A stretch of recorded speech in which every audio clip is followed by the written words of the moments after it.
योगी के एक और खूंखार बयान से मचा तूफान। राहुल गांधी और अखिलेश यादव के खोल दिए धागे। किस मुंह से संविधान का नाम लेते हैं राहुल गांधी? अखिलेश और राहुल पर पहली बार इतना आक्रामक हुए योगी। दोस्तों, दिल्ली में चल रहे सियासी दंगल के बीच योगी आदित्यनाथ एक बहुत बड़ा बयान दे दिया है। योगी आदित्यनाथ के इस बयान से दिल्ली की सियासत में भयंकर हड़कंप मच गया है। बाबा साहेब भीमराव अंबेडकर द्वारा लिखे गए संविधान को लेकर पहली बार योगी आदित्यनाथ राहुल गांधी और समाजवादी पार्टी पर इतना भयंकर आक्रामक हो गए हैं कि कांग्रेस पार्टी और समाजवादी पार्टी में खलबली मच गई। चुनावी मौसम में योगी आदित्यनाथ बाबा साहेब द्वारा लिखे गए संविधान को लेकर राहुल गांधी और अखिलेश यादव पर जो हमला बोला है उसे सुन सबकी बोलती बंद हो गई। योगी आदित्यनाथ राहुल गांधी को कहा कि किस मुंह से संविधान लेकर जनता को बेवकूफ बनाने का काम कर रहे हो। कांग्रेस का हर कृत्य आज भी वही है, इनमें कुछ भी बदला नहीं है। राहुल गांधी किस मुंह से संविधान लेकर के घूम करके जनता को बेवकूफ बनाने का काम कर रहे हैं। किसी भी संविधान की आत्मा उसका प्रियम्बल होता है, प्रस्तावना होती है। और याद रखना, बाबा साहब भीमराव अंबेडकर ने 26 नवंबर 1949 को जो संविधान का ड्राफ्ट तैयार किया था, जो संविधान भारत की संविधान सभा को सौंपा था, उस संविधान सभा में प्रस्तावना में दो शब्द नहीं थे, सेकुलर शब्द भी नहीं था और सोशलिस्ट शब्द भी नहीं था।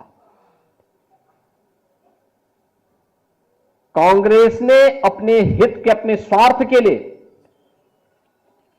जब इस देश के अंदर इमरजेंसी लागू की गई थी, आपातकाल के दौरान कांग्रेस ने दो शब्द रात के अंधेरे में डाल करके बाबा साहब भीमराव अंबेडकर का अपमान करने का काम किया था। कांग्रेस ने लगातार कोई ऐसा अवसर नहीं छोड़ा जो भारत के संविधान के गले को घोंटने के समान थे। हर अवसर पर संशोधन पे संशोधन, संशोधन पे संशोधन करती रही। अनुसूचित जाति को उसका अधिकार मिले, अनुसूचित जनजाति को उसका अधिकार मिले, पिछड़ी जाति के लोगों को उसका अधिकार मिले, कभी यह प्रयास नहीं किया। हम पूछना चाहते हैं कांग्रेस के लोगों से, समाजवादी पार्टी के लोगों से, कि आखिर अलीगढ़ मुस्लिम विश्वविद्यालय में या जामिया मिलिया विश्वविद्यालय में अनुसूचित जाति, जनजाति या पिछड़ी जाति के नौजवानों को प्रवेश में भी और नौकरी में भी क्यों आरक्षण नहीं है?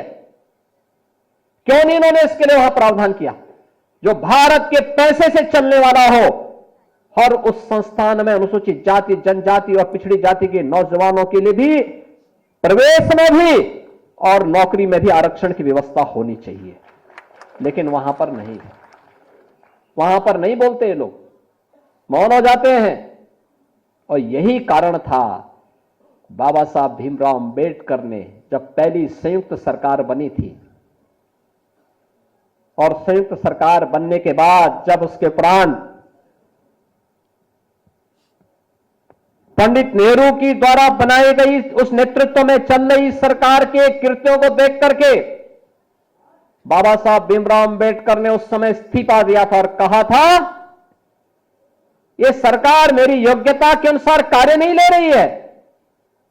मैं पहला भारतीय हूं जिसने अर्थशास्त्र में पीएचडी की है, शोध किया है, भारत के निर्माण में योगदान देना चाहता हूं, लेकिन मेरी कोई उपयोगिता नहीं करते।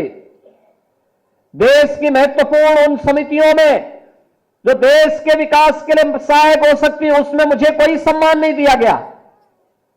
मेरे अनुसूचित जाति, जनजाति के लोगों के हितों के लिए, वंचितों के हितों के लिए इस सरकार के एजेंडे में कुछ भी नहीं है।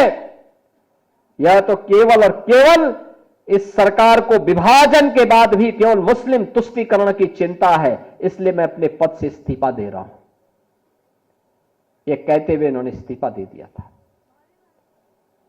और कांग्रेस की हर कृत्य वही है आज भी, तनिक भी उसमें कुछ बदला नहीं है। योगी आदित्यनाथ अपने बयानों पर यही नहीं ठहरे। उन्होंने राहुल गांधी और अखिलेश यादव के ऐसे चुनावी धागे खोले कि समाजवादियों में ही हड़कंप मच गया। योगी ने अखिलेश यादव का नाम लेकर सीधा हमला बोलते हुए एक और इल्जामों में लपेट दिया। जो कांग्रेस है वही समाजवादी पार्टी भी है। याद करिए, कन्नौज के मेडिकल कॉलेज का नामकरण बाबा साहब डॉक्टर भीमराव अंबेडकर के नाम पे था। समाजवादी पार्टी की सरकार अखिलेश यादव के नाम पे बनी तो उन्होंने बाबा साहब भीमराव अंबेडकर के नाम को हटा दिया। और तो बाद में हमारी सरकार आई तो फिर मैंने वहां पे उस मेडिकल कॉलेज का नामकरण फिर से बाबा साहब भीमराव अंबेडकर के नाम पे किया। इन्होंने, अखिलेश यादव, जब आपने देखा होगा 2012 में प्रदेश के मुख्यमंत्री बने थे, उस समय इन्होंने पहली घोषणा की थी कि बाबा साहब भीमराव अंबेडकर और जितने भी सामाजिक न्याय के महापुरुष हैं, इनके बने हुए स्मारकों को हम तोड़ेंगे। तब भारतीय जनता पार्टी ने कहा था कि सामाजिक न्याय के पुरोधाओं की ओर उठने वाले हर हाथ के खिलाफ मुंहतोड़ जवाब देने के लिए भारतीय जनता पार्टी तैयार है।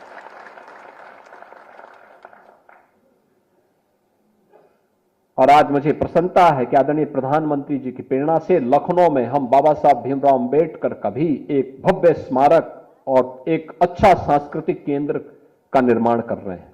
बहुत शीघ्र इसको हम लोग वहां बनाने जा रहे हैं। बहनों और भाइयों,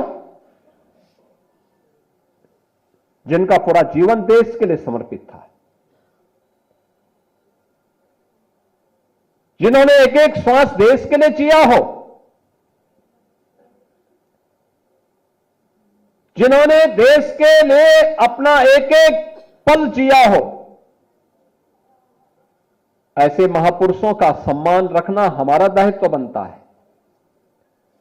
और उस दायित्व के अंतर्गत हम सब मिलकर के आज इस अभियान के साथ जुड़े हैं कि बाबा साहब भीमराव अंबेडकर और सामाजिक न्याय के लिए कार्य करने वाले उन सभी महापुरुषों को सम्मान मिलना चाहिए। और उसी अभियान के क्रम में आज भारतीय जनता पार्टी ने आदरणीय प्रधानमंत्री जी की प्रेरणा से 11 जनवरी से 25 जनवरी के इस पूरे एक पखवाड़े को मेरा संविधान मेरा स्वाभिमान के नाम पर चलाने का काम किया है। Bureau report, Sam TV, DK Tripathi.